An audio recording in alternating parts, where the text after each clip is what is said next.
కీర్తన గ్రంథం 21వ అధ్యాయం 6వ వాక్యాన్ని చదువుకుందాం. నిత్యము ఆశీర్వాద కారకుడుగా ఉండునట్లు నీవు అతనిని నియమించి ఉన్నావు. చాలండి. పరిశుద్ధమైన మా ప్రియ పరలోకపు తండ్రి, మీకు వందనాలు స్తోత్రాలు చెల్లిస్తూ ఉన్నాం ప్రభు. అల్పుడైన నన్ను, నిష్ప్రయోజకుడైన నన్ను మీరు అంగీకరించి అగ్ని చేత కాల్చి పుటం వేసి పరిశుద్ధపరిచి మాతో మాట్లాడి ఆశీర్వాద కారకులుగా ఉండినట్లుగా పరిశుద్ధాత్మదేవ మీరే మా అందరినీ మార్చి సిద్ధపరిచి మహిమ పొందమని యేసుక్రీస్తు ప్రభు పరిశుద్ధమైన నామంలో ప్రార్థించి అడిగి వేడుకొని పొంది ఉన్నాం తండ్రి, ఆమేన్. ప్రియులారా, మనం చదువుకున్న వాక్య భాగంలో ఒక కొద్ది కాలం పాటు ఆశీర్వాద కారకులుగా ఉండటం మాత్రం కాదు, కానీ నిత్యము ఆశీర్వాద కారకులుగా మనము ఉండునట్లుగా ఆయన నియమిస్తూ ఉన్నాడు అని తెలియచేస్తూ ఉంది వాక్యం. నిత్యము ఆశీర్వాద కారకుడుగా నీవు నియమించావు అన్నట్టు మాట్లాడుతూ ఉన్నారు. కాబట్టి మనం నిత్యము ఆశీర్వాద కారకులుగా మనం ఉండునట్లుగా మనం ఎలా సిద్ధపడాలి అనేది కొన్ని మాటలను మనం ఆలోచన చేద్దాం. శుక్రవారం 1-2 మాటలను అలా ధ్యానం చేసుకున్నాం. మరలా ఆ వాక్యం అంతటిని మనం ధ్యానం చేసుకుందాం. మొదటిగా సామెతల గ్రంథం 10వ అధ్యాయం 22వ వాక్యాన్ని చదువుకుందాం. సామెతల గ్రంథం 10వ అధ్యాయం 22వ వాక్యం.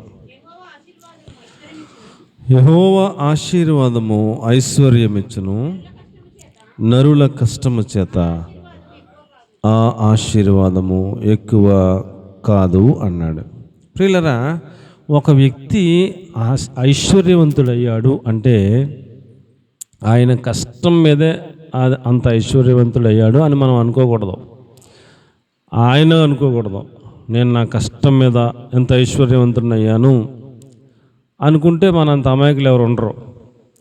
చాలామంది అనుకుంటారు, ఇది మా సామర్థ్యం, ఇది మా బాహుబలం అనుకుంటారు. ఏమనుకుంటారండి? ఎంత ఐశ్వర్యవంతుడయ్యానంటే అది నా సామర్థ్యం వలనే, నా బాహుబలం వలన నేను ఎంత ఐశ్వర్యవంతుడయ్యాను అనుకుంటారు. మన కష్టం వలన మనం ఐశ్వర్యవంతులం కాలేము. దేవుడు ఆశీర్వదిస్తే మాత్రమే ఐశ్వర్యవంతులంగా మారతాం. దేవునికి స్తోత్రం కలుగునుగాక. మన కష్టం ఎంతండి? మన కష్టం ఏంటి? ఈ రోజుకో రోజు కష్టపడతాం, ఈ రోజుకో రోజు అయిపోద్ది. ఐశ్వర్యవంతులు అయిపోయి అంత కష్టం మన వల్లనేం అవుదాం. అయినా మనకు దేవుడు ఆరోగ్యం ఇచ్చి ఏమండి మనల్ని కాపాడుతూ ఉంటే మనం అనుకున్నది ఏదైనా చేయగలుగుతాం. మనకు ఆరోగ్యమే లేకపోతే ఏం చేస్తాం ఏమండి? ఒక వ్యక్తి ఐశ్వర్యవంతుడయ్యాడు అని అంటే అతడిని దేవుడే ఆశీర్వదించాడని మనం అర్థం చేసుకోవాలి.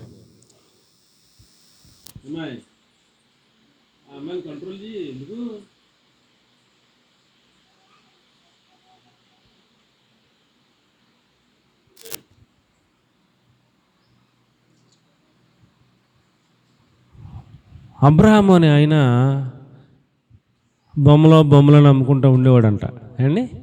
ఆయన కష్టార్జితం వలన మట్టిని బొమ్మలు తయారు చేయాలి, దాన్ని కాల్చాలి, రంగులు వేయాలి, వాటిని పట్టుకెళ్ళి ఊరంతా తిరిగి అమ్ముకోవాలి. అన్న అమ్ముడైతే వస్తే 4 రూపాయలు వస్తే ఆ రోజుకి గడుస్తుంది అంతే. ఐశ్వర్యవంతుడు ఎక్కడైపోతాడా? అలాంటి పరిస్థితుల్లో ఉన్న అబ్రహామును దేవుడు ఆకాశం నుంచి పిలిచాడు. నానా అబ్రహాం, నేను చూపించే దేశానికి కనుక నువ్వు వెళితే నిన్ను ఆశీర్వదిస్తాను, నీ సంతానాన్ని ఆకాశ నక్షత్రాల్లా చేస్తాను, ఇసుక రేణువుల్లా చేస్తాను, నీకు ఆ దేశాన్ని ఇస్తాను. నీ బంధువులను విడిచిపెట్టి, నీ దేశాన్ని విడిచిపెట్టి, నీ రక్త సంబంధికులను విడిచిపెట్టి నేను చూపించే చోటకు వస్తావా అని అడిగాడు దేవుడు.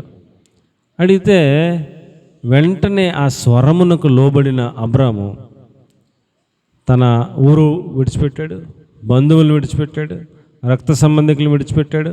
వాళ్ళ నాన్నగారిని తీసుకుని బయలుదేరాడు. ఎక్కడికి వెళ్ళాలో తెలీదు, ఏ దేశం చూపిస్తాడో తెలీదు, దారి ఎలాగో తెలియదు. ఇప్పుడు మనకైతే గూగుల్ మ్యాప్ అలా నూరని కొడితే దారి చూపిస్తుంది. అది తెలియదు, ఏమీ తెలీదు. ఒక స్వరం వినబడింది ఆకాశంలోంచి, మాట్లాడే దేవుడు ఒక ఆయన ఉన్నాడు, పిలిచిన వాడు నమ్మదగిన వాడు, ఆయన రమ్మని నేను వెళ్తున్నాను, ఆయన ఎక్కడ తీసుకెళ్తాడో, ఏ దేశం ఇస్తాడని విశ్వాసంతో బయలుదేరిపోయాడు. దేవుడు నా మాట విన్నాడు, అబ్రహాముని ఐశ్వర్యవంతుడిగా చేశాడు. ఎలా చేశాడండి? ఐశ్వర్యవంతుడిగా చేశాడు. అబ్రహాము ఎంతకాలం కష్టపడితే, ఎంతకాలం బొమ్మలు అమ్ముకుంటే ఐశ్వర్యవంతుడు అవుతాడండి? అవడం అసలు జరగని పని. కానీ దేవుడు చెప్పినట్టుగా దారిలో వెళ్తున్నాడు, అంతే. వెళ్తుంటే ఏమండి, దేవుడే అతడిని ఐశ్వర్యవంతుడిగా మార్చేశాడు. అనుకోకుండా ఐగుప్తు వెళ్ళాల్సి వచ్చింది. ఐగుప్తు వెళితే ఆ ఐగుప్తు పరిపాలిస్తున్న అబీమెలెకు అనే ఆయన వీళ్ళ భార్యను తీసుకెళ్ళాడు. ఇక్కడ దేవుడు భయం లేదని చెప్పేసి అబ్రామే చెప్పాడు ముందుగా, నేను నీకేమవుతానని అడిగితే అన్నయ్య అని చెప్పు, మీ ఆయన అని చెప్తే నన్ను చంపేస్తారు అని ముందే ఇద్దరు మాట్లాడుకున్నారు. ఒక వరుసకే అన్నదమ్ములు అన్న చెల్లెలు అవుతారంట, ఒక వరుసకే భార్యాభర్తలు అవుతారు. అలాగ ఉన్నాయి వాళ్ళ వరుస. ఇది అబద్ధం కాదు కాబట్టి దీన్ని మనం ఉపయోగించవచ్చు, సందర్భాన్ని బట్టి అని చెప్పుకున్నారు. అక్కడికి వెళ్ళాక తీరా వాళ్ళు అడిగితే మా అన్నయ్య అని చెప్పింది. సరే అని చెప్పేసి అన్నయ్య అయితే మరి అన్నయ్యని అడగాల వద్దా? అన్నయ్య అయితే మరి మీ చెల్లెల్ని నాకు పెళ్లి చేస్తామని అడగలొద్దా? వీళ్ళు ఏదో పరదేశంలాగా ఉన్నారు, ఎక్కడి నుంచి వస్తున్నారు, ఏళ్ళు అడిగేది ఏంటి అని రాజుగారు అమ్మాయిని తీసుకెళ్ళండి అన్నాడు. తీసిపోయారు రాజగృహానికి. ఇక్కడ అబ్రాహాము చెట్టు కింద ప్రార్థన చేస్తున్నాడు, ప్రభువా నా భార్యను కాపాడు ప్రభు అని. తీసుకెళ్ళారు అంతే, అలా తీసుకెళ్ళి పెట్టారు అంతే. రాత్రి అయింది, దేవుడు ఆ అబీమెలెకుతో మాట్లాడుతున్నాడు. ఇప్పటికే నీ భార్యలందరి గర్భాలు మూసేశాను, నీకు పిల్లలు పుట్టరు. అతడి భార్య ఆమె, అతడు నా ప్రవక్త యొక్క భార్యను నువ్వు తెచ్చుకున్నావు కాబట్టి నిన్ను శపించేస్తున్నాను, ఖబర్దార్, తెల్లారకుండా తీసుకెళ్ళి అప్పచెప్పి అని దేవుడు వార్నింగ్ ఇచ్చాడు. అమ్మ బాబోయ్, నేను ముందే అడిగానయ్యా, నా చెల్లి అన్నాడు. చెల్లి అంటే తెచ్చేసుకుంటావా? నాకు పెళ్లి చేయని అడగవా? నేను రాజుని కదా, నా అధికారం ఉంది కదా అని చెప్పి నేను కొంచెం అధికారం ఉపయోగించి తెచ్చేసుకున్నాను, తప్పే, నన్ను మన్నించని దేవుడిని అడిగాడు. అబీమెలెకు అడిగితే దేవుడు అన్నాడు, నిన్ను నేను క్షమించను, నువ్వు రేపు తెల్లారకుండా ఆమెను తీసుకెళ్ళి ఆయనకు అప్పచెప్పేసి ఆయన కాళ్ళు అట్టుకో, నీ తరపున ఆయన ప్రార్థన చేసేటప్పుడు క్షమింతాను అన్నాడు దేవుడు. రాజు అంతటోడు, అండి అయ్యా నేను ఆవిడని ముట్టుకోలేదు కదా, ఆవిడ దగ్గరికి వెళ్ళలేదు కదా, నేనేం పాపం చేయలేదు కదా అయ్యా, క్షమించేయండి, నేను అసలు క్షమించను నిన్ను అని అంటే గడగడగలు ఆడిపోతా తెల్లారకుండా తీసుకెళ్ళి అప్పచెప్పేసి, నాకు తెల్లదు బాబా నీ భార్య అని నేను అడిగాను అక్కడికైనా, మన చెల్లి అన్నావు కదంటే ఇక్కడ దేవుడు భయం లేదు, మీరు అందరిలాగా దుర్మార్గులు నాకు అర్థమయ్యేలా చెప్పమని అన్నాడు. సరే బాబు, నీ దేవుడు నాతో మాట్లాడాడు, నన్ను గద్దించాడు, నీ భార్య ఇదిగో, నేను అసలేం ముట్టుకోలేదు, నన్ను క్షమించు అని కాళ్ళు అట్టుకుని నా కోసం ప్రార్థన చేయ బాబు, ఇప్పటికే శాపం పెట్టాడు దేవుడు అంటే. అప్పుడు అబ్రాహాము అతని పక్షంగా ప్రార్థన చేస్తే దేవుడు అప్పుడు శాపాన్ని తీసేశాడు. దేవుడికి స్తోత్రం కలుగును గాక. అప్పుడు ఆయన రాజ్యంలో అండి ఎవరైనా ఒక ఇద్దరు దెబ్బలాడుకుని వస్తే అలా తగు విని తీర్పు చెప్తాడు కదా రాజుగారు. అలాగే రాజుగారు తన మీద తానే తప్పేసుకుని ఒకవేళ చెల్లెని చెప్పినా, మరి నీ చెల్లిని నాకు చేయరా బాబు అని నేను అడగాలి, నీ అంగీకారం తీసుకుని అప్పుడు నేను పెళ్లి చేసుకోవాలి, నేను జబర్దస్తిగా రాజు నన్ను తీసిపోయాను కాబట్టి నా తప్పే, నేనేమీ పాపం చేయలేదు, పట్టుకోలేదు, ముట్టుకోలేదు, నేనేం పాపం చేయలేదు, అయినా నేను జబర్దస్తిగా తీసుకెళ్ళాను కాబట్టి నేను తప్పు చేశానని ఒప్పుకుంటూ నా తప్పుకు నేనే పెనాల్టీ చేసుకుంటున్నానని చెప్పేసి బంగారాన్ని, వెండిని, పశువులని, దాసుల్ని, దాసీల్ని అబ్రాహాముకి ఇచ్చి, ఇది నేను తప్పు, నా మీద నేను వేసుకున్న తప్పు, నన్ను క్షమించి ఈ కానుకలు తీసుకుని వెళ్ళిపోబాబు, నా కోసం ప్రార్థన చేయన్నాడు అండి. ఏమీ లేనుడు ఆ రాజు చేసిన తప్పుకు అతడే పరిహారంగా చెల్లించిన ఈ యొక్క ధనాన్ని బట్టి ఎలాగైపోయాడంటే అబ్రాహాము ఎలాగైపోయాడు? ఐశ్వర్యవంతుడైపోయాడు. దేవుడు ఒక వ్యక్తిని ఐశ్వర్యవంతుడిగా చేస్తాడు, ఆయన ఇష్టం ఎలా చేస్తాడో మనకు తెలీదు. తన ప్రవక్త యొక్క భార్యను కాపాడలేదా దేవుడు? కాపాడాడు. అది తప్పు అని అతనే ఒప్పుకుని తప్పుకు పరిహారంగా కొంత అమౌంట్ని చెల్లించాడు. ఆ రీతిగా అబ్రహాముకు దాసులు వచ్చారు, దాసీలు వచ్చారు, పశువులు వచ్చాయి, ఏమంటే ధనం వచ్చింది, బంగారం వచ్చింది. అవన్నీ పక్కన పెట్టేసి దాని మీద దృష్టి పెట్టకుండా దేవుడు మాట అంటా వెళ్ళిపోయాడు. చూసినంత లెక్క నీదే అన్నాడు భూమి. కొన్ని వేల ఎకరాల దేశం అంతా నడిచినంత లెక్క నీదే భూమి అన్నాడు. ఎంత ఆస్తిమంతుడు అయిపోయాడంటే అబ్రహాము పూటకు 400 మందికి భోజనం పెడతాడండి. ఎంతమందికి అండి? పూటకే 400 మందికి భోజనం పెడతాడండి. మన ఇంటికి కనుక ఒక 50 మంది చుట్టాలు వస్తే ఒక రోజు ఏదో తిప్పలు పడి అప్పు చేసి పెడతాం, రెండో రోజుకి కళ్ళు తేలేచేస్తాం.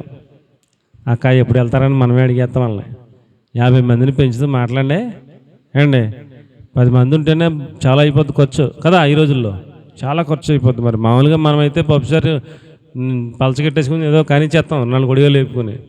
మరి బంధువులు వచ్చారంటే వాళ్ళకి పప్పుసారి ఎక్కడ అవుద్ది? చికెను, చేప, మటను ఎంత అయిపోద్దండి? కొన్ని వేల రూపాయలన్నా అయిపోతాయి. ఒక రోజు వస్తాం, గట్టిగా చూస్తే 2 రోజులు వస్తాం, ఏదో అప్పో చేసి 3 రోజుని మరి వందనాలమ్మ జాతికి వెళ్ళిపోండి అంటాం. మనమే ముందే చెప్పేస్తాం. అబ్రహాము ఆయన ఇంట్లో పుట్టి పెరిగినటువంటి 318 మంది సైనికులు, ఆత్మ సంబంధమైన వాళ్ళు. శరీర సంబంధంగా ఇంకెవరు పుట్టలా, ఇసాకు పుట్టలా. ఆత్మ సంబంధంగా అంతమంది పిల్లల్ని కన్నాడు. ఆత్మ సంబంధంగా ఆ పిల్లలను పెంచాడు, పెద్దోళ్ళని చేశాడు, సైనికులను చేశాడు. 318 మంది వాళ్ళు కాపరులు, ఏమండి గొర్రెలు కాపరులు, ఆలయాలు అందరూ కలిపి 400 మంది ఉంటారు ఇంచుమించు. తక్కువ అంటే పూటకు 400 మందికి భోజనం పెడతామంటే 3 పూటలు అంటే లెక్కేసుకోండి ఎంత డబ్బు ఉంటే పెట్టగలరు అండి. ఎంత డబ్బు ఉంటే పెట్టగలరో లెక్కలు వేసుకోండి. అంత ఐశ్వర్యవంతుడు అబ్రాము అండి. ఒక సైన్యాన్ని సిద్ధపరిచాడు. రాజులను యెహోవా యుద్ధాలు చేయడానికి ఈ సైన్యంతో వెళితే గెలుచుకొచ్చేస్తాడు. ఎక్కడికి వెళ్తే అక్కడే యెహోవా యుద్ధాలు చేశాడు. రాజులే ఆయన మధ్యలో పెట్టుకుని నువ్వు మాకు అందరికీ మహారాజులా ఉన్నావు బాబా అని ఒప్పుకున్నారు. రాజులే. అంత ఐశ్వర్యవంతుడయ్యాడు అబ్రాము. ఎలాగ ఐశ్వర్యవంతుడయ్యాడు చెప్పండి? ఎలాగ ఐశ్వర్యవంతుడయ్యాడు? కష్టార్జితం చేత. యెహోవా ఆశీర్వాదం ఐశ్వర్యవంతులను చేస్తుంది. కాబట్టి దేవుడు మనల్ని ఆశీర్వదించేలాగా బతుకుదాం. అది నా యొక్క సారాంశం. మనం ఎలా బతకాలి? దేవుడు ఆశీర్వదించేలాగా బతుకుదాం. ఆటోమేటిక్గా ఐశ్వర్యవంతులం అయిపోతాం. మనం కష్టపడిపోయి రాత్రులు పగలు నిద్ర లేకుండా ఏమంటారో మా సామర్థ్యం, మా బాహుబలం అనుకుని ఎరగదీసేస్తే ఎక్కడదక్కడే ఉంటుంది, ఏమీ ఉండదో. ఐశ్వర్యవంతులు అవలేము. దేవుడు ఆశీర్వాదము ఐశ్వర్యవంతులుగా మారుస్తుంది. కాబట్టి ప్రియులరా, ఆయన ఆశీర్వదించడానికి గల కారణం అబ్రహాము సహవాసాన్ని కోరుకున్నాడు. అబ్రహాం ఏం కోరుకున్నాడండి? దేవుని మాట విన్నాడు, సహవాసాన్ని కోరుకున్నాడు, ప్రార్థనా జీవితాన్ని కోరుకున్నాడు, సమర్పణ జీవితాన్ని కోరుకున్నాడు అండి. అందుచేత అతడు ఆశీర్వదించబడ్డాడు. ఎందుచేత ఆశీర్వదించబడ్డాడండి? చెప్పండి. ఎందుచేతండి? సమర్పణకు ఇష్టపడ్డాడు, బలిపీఠాలు కట్టాడు, ప్రార్థనా జీవితానికి ఇష్టపడ్డాడు, సహవాసానికి ఇష్టపడ్డాడు అండి. ఈ 3 అతడికి ఉన్న కారణం చేత అతడు ఆశీర్వదించబడ్డాడు. అతడి దగ్గర ఉన్న వాళ్ళందరూ ఆశీర్వదించబడ్డారు అండి. ఒక 2 సందర్భాలు మీకు నేను జ్ఞాపకం చేస్తాను. అందులో ఒక 2 సందర్భాలు మీకు నేను జ్ఞాపకం చేస్తాను. మన వైపు చూడండి. అబ్రహాముతో పాటు లోతు కూడా ఉన్నాడా లేదా అండి? లోతు చిన్నప్పటి నుంచి లోతుని పెంచాడు. అబ్రహాముకి ఉన్న ఆస్తిని లోతుకు కూడా ఇచ్చాడు. గొర్రెలు ఇచ్చాడు, కాపరులను ఇచ్చాడు అండి. ఒక చిన్న సైజు అబ్రహాం పెద్ద ఐశ్వర్యవంతుడైతే చిన్న సైజు ఐశ్వర్యవంతుడిగా లోతు కూడా తయారయ్యాడు. అమ్మా నా వైపు చూస్తున్నారా? లోతు కూడా ఒక చిన్న సైజు ఐశ్వర్యవంతుడిగా తయారయ్యాడు. అబ్రహాం దగ్గర ఉన్నాడు కాబట్టి, సమర్పణ ఏంటో నేర్చుకున్నాడు కాబట్టి, ప్రార్థనా జీవితం నేర్చుకున్నాడు కాబట్టి, సహవాసంలో ఉన్నాడు కాబట్టి ఇతడు కూడా ఐశ్వర్యవంతుడిగా అవుతున్నాడు. అయితే అప్పుడు జరిగిన సందర్భం ఏంటంటే, అబ్రహాముకి కాపర్లు ఉన్నారు, లోతుకు కూడా కాపర్లు ఉన్నారు. అబ్రహాము కాపర్లకి లోతు కాపర్లకి గొడవైందంట. గొడవైనప్పుడు ఆ విషయం అబ్రహాం గారికి తెలిసినప్పుడు అబ్రహాము లోతుని పిలిపించాడు. నాన్న, నీవు నేను బంధువులు, నీ కాపర్లకి నా కాపర్లకి మధ్యలో గొడవైందంట. నేను నివసించడానికి ఈ స్థలం సరిపోవట్లేదు కాబట్టి తగువులు ఎందుకు, గొడవలు ఎందుకు, నువ్వు తూర్పుకి వెళ్తే నేను పడమరకు వెళ్తాను, నువ్వు ఉత్తరంకి వెళ్తే నేను దక్షిణంకి వెళ్తాను, నువ్వే ముందు కోరుకో అన్నాడు పెద్దోడు అబ్రహాము. అప్పుడు లోతు ఏం చేయాలి చెప్పండి? చిన్నప్పటి నుంచి నన్ను పెంచావు, మా నాన్న లేకపోయినని పెద్దోడిని చేసావు, పెళ్లి చేసావు, నాకు ఆస్తి ఉందంటే అదంతా నువ్వు ఇచ్చిందే కదా, నేను ఎక్కడికి వెళ్ళిపోతాం ఏంటి, అసలు గొడవ ఎవడికి వచ్చిందిరా అని చెప్పేసి ఆ గొడవ పెట్టుకున్నాడు ఎవడో ఉంటాడు కదా కాపరుడు, ఆ కాపరుని కేకేసాడు ఉద్యోగంలో తీసేస్తే పోయింది కదా, గొడవ అయిపోయింది కదా ఏమండి. లేకపోతే నన్ను క్షమించయ్యా అని ఒక మాట చెప్పేస్తే అయిపోద్ది కదండి, గొడవ అక్కడితో అయిపోద్ది కదా. ఇలాంటి అవకాశం ఎప్పుడు వస్తుందా అని చూసినట్టు ఆయన అలా చెప్పగానే ఏమండి ఇతడు యోర్దాను వైపు చూశాడంట. అమ్మ ఎక్కడ చూశాడంట? యోర్దాను వైపు చూశాడంట. పచ్చగా ఉందంట. సొదొమ గొమొర్రా చూశాడంట. యెహోవా తోటలాగా అనిపించిందంట. వెళ్ళిపోయి అక్కడ సెటిల్ అయిపోయాడు. అక్కడ సెటిల్ అయిపోయి ఏమండి సహవాసం పోగొట్టుకున్నాడా? అమ్మ నా మాట వింటున్నారా? ఏం పోగొట్టుకున్నాడు? అబ్రహాము గారితో ఉన్న సహవాసాన్ని పోగొట్టుకున్నాడు. అబ్రహాము గారి దగ్గర ఉన్న ప్రార్థనా జీవితాన్ని పోగొట్టుకున్నాడు. అబ్రహాము గారి దగ్గర ఉన్న సమర్పణ జీవితాన్ని పోగొట్టుకున్నాడు. ఇక్కడ నేర్చుకున్న భక్తితో అక్కడ పాపం చేయలేదు. సొదొమ గొమొర్రాలో ఉన్న ఆ పాపిష్టి జనుల మధ్య పాపం చేయకుండా నిగ్రహించుకోగలిగాడు, కానీ సహవాసం లేని కారణం చేత, ప్రార్థనా జీవితం తేడా వచ్చిన కారణం చేత, సమర్పణ జీవితం తేడా వచ్చిన కారణం చేత ఆశీర్వాదాలు పోగొట్టేసుకున్నాడు. ఏం పోగొట్టేసుకున్నాడండి?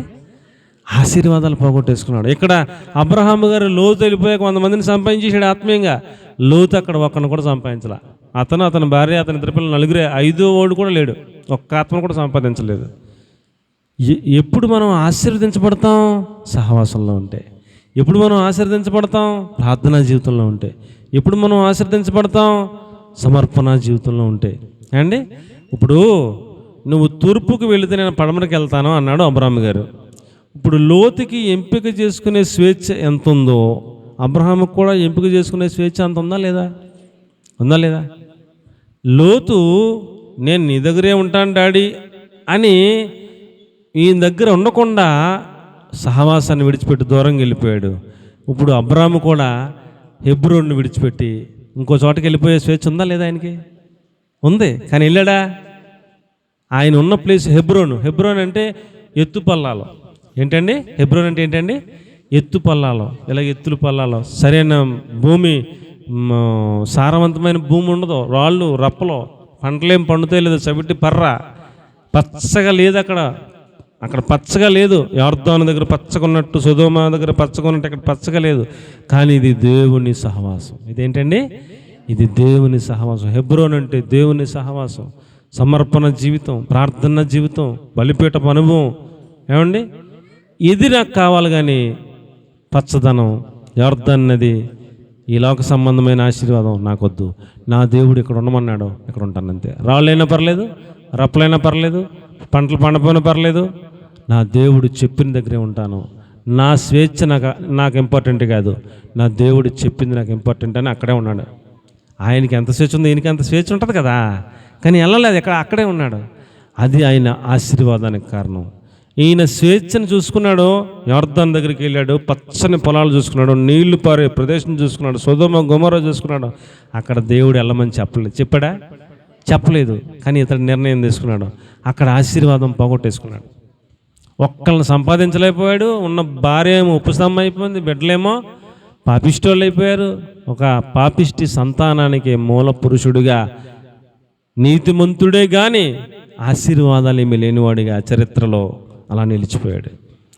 కాబట్టి ప్రియులరా, మనకు ఆశీర్వాదాలు ఎప్పుడు వస్తాయి? సహవాసాన్ని కోరుకున్నప్పుడు. ఏం కోరుకున్నప్పుడు? సహవాసాన్ని కోరుకున్నప్పుడు ఆశీర్వాదాలు వస్తాయి. ప్రార్థనా జీవితాన్ని కోరుకున్నప్పుడు ఆశీర్వాదాలు వస్తాయి. సమర్పణ జీవితంలో ఉన్నప్పుడు ఆశీర్వాదాలు వస్తాయి. ఒక యవనస్తుడికి వాళ్ళ అమ్మ నాన్న చాలా కష్టపడుతున్నారు. ఆ కుర్రోడిని పెంచారు, పెద్ద చేశారు, ఉద్యోగం వచ్చే వయసు వచ్చింది. ఆ కుర్రోడికి బాగా చదువుతాడు, 75,000 రూపాయల జీతం, ముంబైలో ఉద్యోగం వచ్చింది. ఈ ఉద్యోగం వస్తే ఆ లెటర్ కుర్రోడి చేతిలో తీసుకుని ఉద్యోగానికి వెళ్ళలేదు. వెళ్ళకపోతే అమ్మ బాధపడుతుంది, నాన్న బాధపడుతున్నాడు. ఇదేంట్రా, ఎక్లసిన ఉద్యోగాలు రాక అందరూ ఏడుతున్నారు, నీకు ఎక్లసిన ఉద్యోగం వచ్చింది, 75,000 రూపాయల జీతం, ఏళ్ళగా ఉండదు, ఒక సంవత్సరం బదులు 1,00,000 రూపాయలు అవ్వచ్చు, మా కష్టాలన్నీ తీరిపోతాయి నానా. ఏంట్రా, మంచి సంబంధం ఒకటి వస్తుందిరా, కొన్ని లక్షల రూపాయలు కట్నం ఇస్తానంటున్నారు, ఉద్యోగం వద్దంటున్నావు, ఆ సంబంధం వద్దంటున్నావు, ఏంట్రా అని వాళ్ళని ఎత్తి నోరు బాదుకుంటున్నారు. ఈ పిల్లోడు అంటాడు, నేను ముంబై వెళ్ళిపోతే చర్చికి దూరం అయిపోతాను అంటున్నాడు. ఏం దూరం అయిపోతాడంట? ముంబై వెళ్ళిపోతే చర్చికి దూరం అయిపోతాను, ఆత్మీయ తండ్రికి దూరం అయిపోతాను, సహవాసానికి దూరం అయిపోతాను. నాకొద్దు 75,000 జీతం నాకొద్దు. మరి ఏం చేస్తావురా? ఇక్కడే వైజాగ్లోనే చూసుకుంటాను, ఎక్కడే ఏదో ఉద్యోగం చేసుకుంటానని 15,000 రూపాయలు ఉద్యోగం చేసుకుని ఎక్కడే ఉద్యోగం చేసుకుంటా సహవాసాన్ని మానకుండా వెళ్తున్నాడండి. 4 లక్షలు 5 లక్షలు 10 లక్షలు ఇస్తానని సంబంధం అనేసి భక్తిగా సంఘంలో పెరిగిన అమ్మాయి, దైవ సేవకుడు చెప్పిన అమ్మాయిని కట్నం రూపాయి తీసుకోకుండా చేసుకున్నాడండి. ఆశీర్వాదం అదంటారా ఇదంటారా? ఏది ఆశీర్వాదం చెప్పండి? ఏది ఆశీర్వాదం? మనకైతే 4-5 లక్షలు 10 లక్షలు ఇస్తే ఆశీర్వాదం, మనకైతే 75,000 ఉద్యోగమే ఆశీర్వాదం. సహవాసం ఆశీర్వాదం కాదు మనకైతే. కానీ ఈ 75,000 లక్షల రూపాయలు అవుతుంది. ముంబై వెళ్తే 4-5 లక్షలు 10 లక్షలు ఇచ్చే అమ్మాయి కూడా వస్తుంది, కానీ జీవితం ఏడుపు కింద ఉంటుంది. జీవితం ఎలా ఉంటుందండి? కఠినంగా ఉంటుంది, కష్టంగా ఉంటుంది, దుఃఖంగా ఉంటుంది, నెమ్మది ఉండదు, సంతోషం ఉండదు. ఏమండి? ఆ సంసారం ముందుకు వెళ్తుందో మధ్యలో ఏమవుతుందో కూడా తెలియదు. భక్తి లేని పిల్ల చాలా కష్టం. డబ్బు ఉంటే ఎంతకాలం ఉంటుంది సార్? ఏమండి? ఈ తల్లిదండ్రులు డబ్బులు కాదు చూడవలసింది, సహవాసం చూడాలి. ఏం చూడాలండి? సహవాసం చూడాలి. ఆశీర్వాదం ఏంటి? అబ్రాహాముకు ఉన్న ఆశీర్వాదానికి గల కారణాలు ఏంటంటారు? ఏమండి? అబ్రాహాము దగ్గర దాసీగా పనిచేసింది హాగరు కదా. హాగరు గర్భవతి అయిన తర్వాత యజమానురాలైన శారమ్మని చిన్న చూపు చూసిందంట. ఏం చూసిందంట? చిన్న చూపు చూసి అసహ్యంగా చూస్తే శారమ్మ బాధపడి, నా స్థానాన్ని నీకిస్తే నువ్వు గర్భవతి అయ్యావని తెలుసుకుని నన్నే చిన్న చూపు చూస్తున్నావని బాధపడి అబ్రాహాముని పిలిచి, ఉంటే నేనన్నా ఉండాలి ఇంట్లో, దాసి హాగరన్న ఉండాలి, దాసిని పంపించేయంది. దేవుడి దగ్గరికి వెళ్ళాడు. దేవుడు అన్నాడు, నాకు చెప్పి వెళ్ళావు నువ్వు, మీ ఆవిడ చెప్పినట్టే విన్నావు కాబట్టి మీ ఆవిడ చెప్పినట్టు ఇప్పుడు కూడా ఎన్నో పంపించే అన్నాడు. దేవుడు పంపించేశాడు. నీళ్ళతో తొట్టించి వెళ్ళిపోమని వెళ్ళిపోమని పంపించేశాడు. ఎడారిలో వెళ్ళిపోతుంటే ఎడారిలో నీళ్ళు దొరకవు, ఆ నీళ్ళు అయిపోయినాయి. పిల్లోడు ఉన్నాడు అప్పటికే. ఆ పిల్లోడు చచ్చిపోతాడేమని అంత దూరంలో పిల్లోని పెట్టి ఇలా చూస్తే కనపడతాడని వెనక్కి తిరిగి చూసి ఏడుతుంది. ఆడు చచ్చిపోతాడు, నేను చచ్చిపోతాను. అప్పుడు దేవుడే వచ్చి, ఆగరు ఎక్కడికి వెళ్తున్నావు అని అడిగాడు. ఇంకెక్కడికి వెళ్తున్నాను, మా యజమానుడు బయటకు పొమ్మని వెళ్ళిపోతున్నాను అంది. మళ్ళీ మాట్లాడకుండా వెళ్ళి నీ యజమానురాల దగ్గర అణిగి మణిగి ఉండు, అక్కడ ఉంటే నీకు ఆశీర్వాదం. సహవాసం ఉంది అక్కడ ప్రార్థన జీవితం ఉంది, అక్కడ సమర్పణ ఉంది. హెబ్రోన్లో ఉన్నాడు అబ్రహాము, నేను చెప్పిన ప్లేస్లో ఉన్నాడు, నేను చెప్పిన అనుభవాల్లో ఉన్నాడు. అతడి దగ్గర భక్తి నేర్చుకో, అక్కడ ఉండు, నిన్ను ఆశీర్వదిస్తాను, నేను బిడ్డలను ఆశీర్వదిస్తాను. వెళ్ళిపో అణిగి మణిగి ఉన్నాడు. మారు మాట్లాడుకుని మళ్ళీ వచ్చింది. మళ్ళీ శారమ్మ దగ్గర, అమ్మగారు తప్పు అయిపోయిందండి, నేను వెళ్ళిపోయినాను, క్షమించున్న అమ్మగారని అణిగి మణిగి ఆవిడ చెప్పినట్టు ఉండి ఆమెకు లోబడి ఉంది. ఈ 6 రోజుని కువైట్, ఖత్తర్, మస్కట్ 36 దేశాలు ఉన్నాయి, ముస్లిం దేశాలు. వాళ్ళందరికీ ఆవిడే తల్లి. అన్ని దేశాలు కూడా ఎలాగుంటాయండి? ప్రపంచానికి ఆయిల్ అమ్మిది ఆలే, ప్రపంచానికి పెట్రోల్ అమ్మినా, డీజిల్ అమ్మినా, ఆ ప్రొడక్ట్స్ ఏమమ్మినా ఆలే. అక్కడి నుంచి రావాలి మొత్తం ప్రపంచానికి, ఏ దేశానికైనా సరే. అక్కడి నుంచి రాకపోతే దేశాలు అతలకుతలం అయిపోతాయి. ఇప్పుడు మనకు రేపు నుంచి పెట్రోల్ రాదంటున్నారు, డీజిల్ రాదంటున్నారు, రేట్లు పెరిగిపోతాయి అంటున్నారు. మొత్తం ఉద్యోగాలన్నీ ఇంటికాడ చేసుకోండి అంటున్నారు. పెట్రోల్ సరిగా తక్కువ వాడమంటున్నారు, వంట నూనెలు తక్కువ వాడమంటున్నారు. అన్నిటికీ అక్కడ లింక్ ఉంది. వాళ్ళ పంపించకపోతే ప్రపంచం అతలకుతలం అయిపోద్ది. అంత ఆశీర్వదించబడ్డారు వాళ్ళందరూ కూడా. ఎందుకండి? దేవుడు చెప్పినట్టు ఆ ప్లేస్లో అబ్రాహాము దగ్గర అణిగి మణిగి అక్కడ ఉండు అని చెప్తే ఎంత లోబడింది, అక్కడ ఆశీర్వాదం ఉంది. ఆవిడ చచ్చిపోయింది, ఆవిడ పిల్లలు ఈరోజు కూడా ఎక్లెస్ అండ్ రేంజ్. ఇక్కడ నుంచి మనం అక్కడికి వెళ్ళి అక్కడ పని చేసుకుంటే బతుకుతుంటే పరిస్థితులు ఎలా ఉన్నాయి. వాళ్ళ బాత్రూమ్ బంగారం అంట, వాళ్ళ పరిస్థితులు అంత బంగారం అంట. అండి వాళ్ళ ఒక్కొక్కరు ఇల్లు, డబ్బు, వాళ్ళ దగ్గర పనిచేసే వాళ్ళే ఒక రేంజ్లో ఉంటున్నారు ఇక్కడ మనకి కదా. అక్కడికి వెళ్ళి పనిచేసే వాళ్ళే ఎక్లెస్గా ఉంటున్నారు ఇక్కడ. అంటే వాళ్ళు ఇంకెంత రేంజ్లో ఉంటారా? ఎంత డబ్బు ఉంటుంది వాళ్ళ దగ్గర? అంత ఆశీర్వాదం. అణిగి మణిగి లోబడి ఉండమని దేవుడు చెప్పిన మాటకి ఆమె అంగీకరించి లోబడి ఉంది కాబట్టి, అబ్రహాము గుడారంలో ఉంది కాబట్టి అంత ఆశీర్వాదం వచ్చింది. కాబట్టి ప్రియులరా, సహవాసం చాలా ఇంపార్టెంట్ సుమా. సహవాసం చాలా ఇంపార్టెంట్. ఇప్పుడు మీరు ఉద్యోగస్తులు అనుకోండి, ఉద్యోగం అక్కడ ట్రాన్స్ఫర్ అయిందనుకోండి, ఆ ట్రాన్స్ఫర్ అయితే ఎక్కడ పడితే అక్కడికి వెళ్ళడం ఉద్యోగస్తుడు చాలా జాగ్రత్త చూసుకుంటాడు. ఊరికి మధ్యలో ఉండాలి, బస్ స్టాండ్ దగ్గరగా ఉండాలి, రైల్వే స్టేషన్ దగ్గరగా ఉండాలి, స్కూల్స్ మంచి స్కూల్స్ దగ్గరలో ఉండాలి. అన్నీ అనుకూలంగా ఉన్న చోట అద్దెకి వెళ్తాడు. అవునా కదా? ఊరికో చివర వెళ్ళిపోయి ఎక్కడికో దిక్కు నుండి అక్కడ నుంచి పిల్లల్ని పంపుతాడా? స్కూల్ మంచి స్కూల్ దగ్గరలో ఉందా, అన్నీ అవైలబిలిటీ ఉందా, అద్దె ఎక్కువైనా పర్లేదని మంచిగా అన్నీ చూసుకొని అక్కడ అద్దెకి వెళ్తాడు. అవునా కదా? మన పిల్లల కోసం మనం అంత ఆలోచిస్తాం కదా. మరి దేవుడు ఆశీర్వదించాలి మనల్ని అంటే ఏమో ఏంటి ఏమ్మా ఏం చేస్తున్నావు నువ్వు? కర్రోడు చేతిలో పెట్టుకో.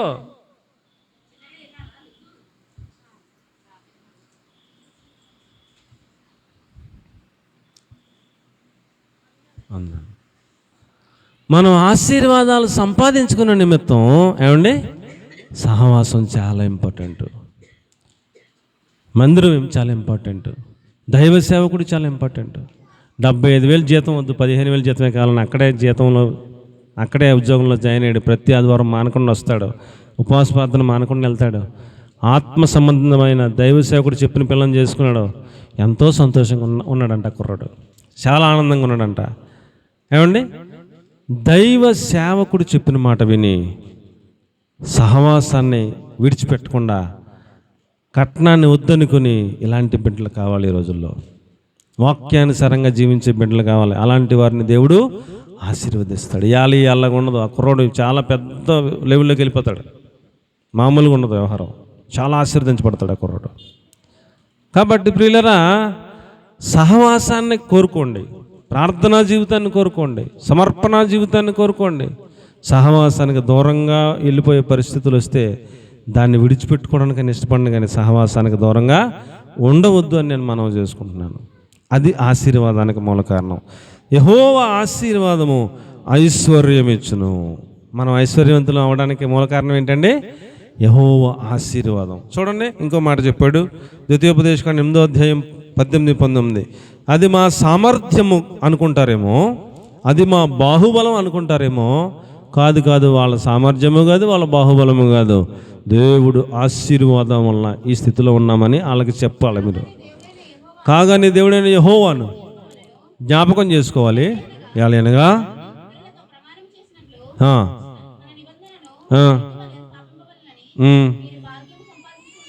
భాగ్యము సంపాదించుకోవడానికే అమ్మా, మీకు సామర్థ్యము కలుగజేయవాడు ఆయనే. మరిచి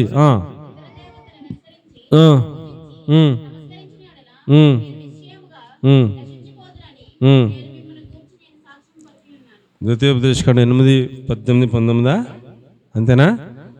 మా సామర్థ్యము మా బాహుబలం అని లేదా?